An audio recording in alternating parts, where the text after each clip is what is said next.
And what would you say to atheists, people who don't believe in God, or even your story? Well, I love atheists because I used to be one of them, and all of my friends were atheists, and I think that atheists need to be challenged in their thinking. And so I like to be kind of confrontational with atheists and, okay, you give me your best shot and now I want to give you my best. I like to, toss the ball back and forth with them because, frankly, I don't think they have a leg to stand on. Mm-hmm. Why not? Because their unbelief is not defensible. And especially when you compare unbelief to the experience, and I'm talking about the experience of millions of people in this world over thousands of years. The overwhelming majority of people in this world have believed in God and have believed in life after death. Globally, there are 2.5 billion Christians in the world. There's 1.5 million Muslims in this world. The majority of the 7.5 billion people in this world believe in God and believe in life after death. And the people that have no experience of these things say, I don't believe in it. Well, talk to the people that have an experience of these things and see what they have to say. People that don't know how to fix a car probably aren't your best bet to fix your car. People that don't know anything about electricity are not people that you want to hire to come and do wiring in your house. If you want to know about God, talk to people that have an experience of God and have a knowledge of God. And they'll tell you, this stuff isn't philosophy, it's not theology, it's not made up, it's real. Mm-hmm. And you said in one of your interviews that you feel sadness towards these people because deep down they're hurting and they're angry with God. Atheists are deep down very angry with God. Is that true? Yes, because I believe that fundamentally everybody that's born into this world has, because we came from God, we're children of God, has a craving towards God, and that in their background there's probably some trauma that has made them angry, and I don't know if they are capable of getting in touch with that trauma or not, but it really doesn't make any sense to alienate yourself from the possibility of love, hope, faith, and a better world, which is what is God's plan for you and I and this whole globe. Okay.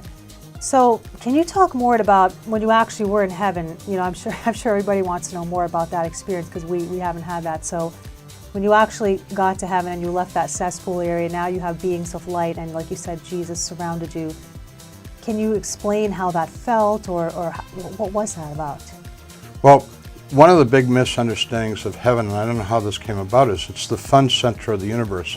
I mean, Disneyland pales in comparison to the joy and fun of heaven because everything that's good that ever was, is, and will be is in heaven, and it's all ruled by love. And when people go to heaven, they are so warmly accepted and embraced that I and many other people that have near-death experiences like to refer to it as home. Home is where you are loved, appreciated, welcomed, and feel really comfortable, where you really fit in. And that's what heaven is. Heaven is not ethereal and stiff and formal and boring. It's quite the opposite. So how did you feel when you were there? Did you feel different, or like physically, were you lighter? Oh yeah, there's an old saying, the reason why angels can fly is because they take themselves lightly. Right. Well, that in heaven, Jesus has a tremendous sense of humor, and there's lots of laughter and joy in heaven. Mm-hmm. So you said something that I found really interesting once when there was somebody related to the mob who supposedly might come after you, and somebody said, well, be careful, Howard. And your response was, well, if he does come after me and kill me, he's sending me home, so I win. If he doesn't, then I win anyway. So is that how you really feel about death now, that you have no fear towards it? Yeah, I don't have a death wish.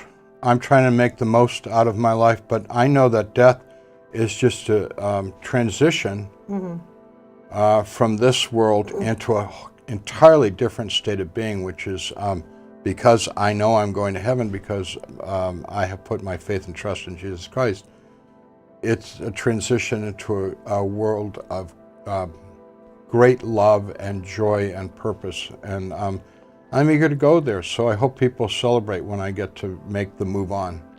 Now, did they tell you anything in heaven? Did Jesus reveal any secrets to you about our world, or that you said you learned stuff about our future? Anything you can share or you want to tell us?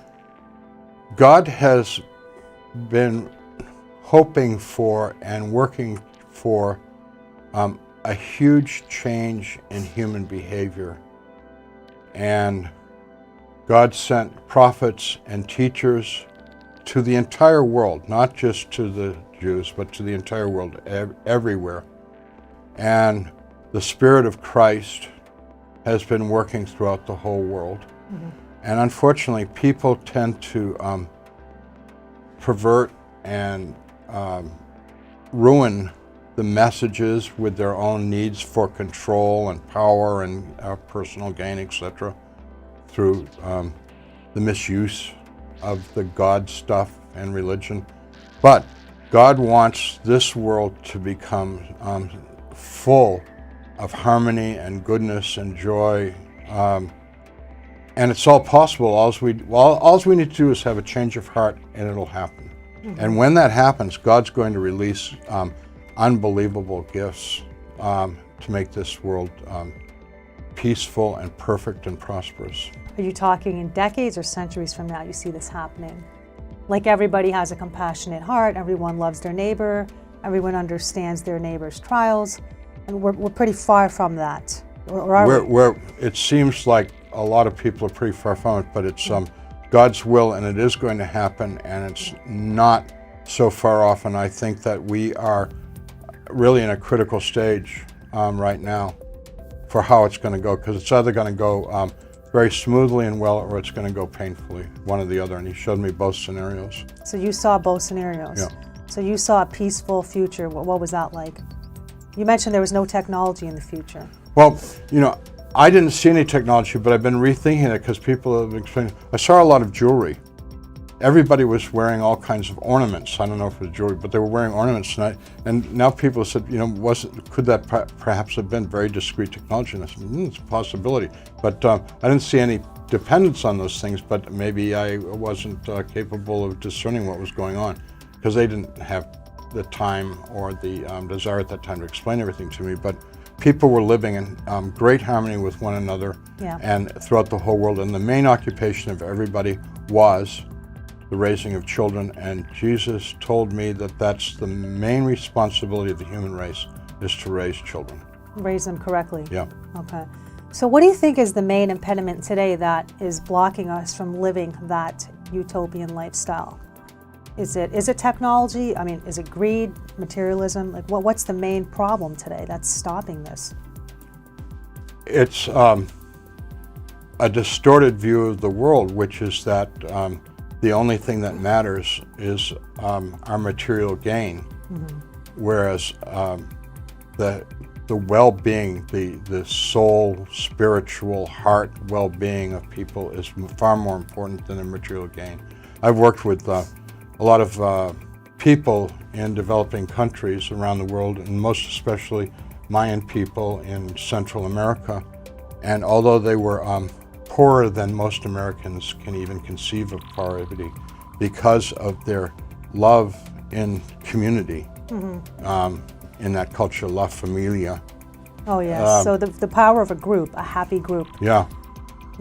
These people had a lot more contentment and happiness. And they didn't have anything that we have. I mean, they had barely enough to survive.